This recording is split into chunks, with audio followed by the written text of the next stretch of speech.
ఒకప్పటి ప్రముఖ హీరోయిన్ హీరా తాజాగా పద్మభూషణ్ అవార్డు పొందిన కోలీవుడ్ హీరో అజిత్ కుమార్ పై సంచలన ఆరోపణలు చేశారు. తనపై డ్రగ్ అడిక్ట్ అనే ముద్ర వేయడంలో పాటు పెళ్లి చేసుకుంటానని వాడుకొని వదిలేశాడని సంచలన ఆరోపణలు చేశారు. ఈ మేరకు ఆమె తన బ్లాగ్ లో రాసిన ఒక సుదీర్ఘ పోస్ట్ ఇప్పుడు సోషల్ మీడియాలో వైరల్ అవుతోంది. ఈ పోస్టును చూసిన అజిత్ అభిమానులు హీరోయిన్ హీరాపై మండిపడుతూ ఉన్నారు. వివరాలను పరిశీలిస్తే నటి హీరా తన వ్యక్తిగత బ్లాగ్ లో ఓ తమిళ నటుడితో తనకున్న సంబంధం గురించి, అతని వల్ల ఎదురైన అనుభవాల గురించి విపులంగా రాసుకొచ్చారు. ఆ పోస్టులో ఆమె ఏ నటుడి పేరును ప్రస్తావించలేదు. అయితే అందులోని అంశాలు మాత్రం అజిత్ ను సూచించేలా ఉన్నాయని పలువురు వ్యాఖ్యానిస్తున్నారు. ఓ నటుడితో తాను సహజీవనం చేశానని, అతని వెన్నెముక సమస్య వచ్చినప్పుడు ఆసుపత్రిలో సేవలు అందించినట్లు చెప్పారు.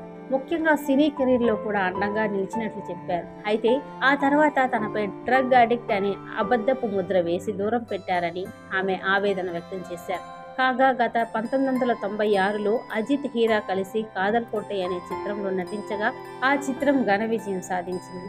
ఆ సినిమా సమయంలోని వారిద్దరి మధ్య సాన్నిధ్యం పెరిగిందని, అది సహజీవనానికి దారితీసిందని అప్పట్లో వార్తలు వచ్చాయి. ఆ తర్వాత వారిద్దరూ విడిపోయారనే ప్రచారం కూడా జరిగింది. 1999లో అమర్కలం సినిమాలో తనతో నటించిన శాలినిని 2000 సంవత్సరంలో ప్రేమ వివాహం చేసుకున్నారు అజిత్.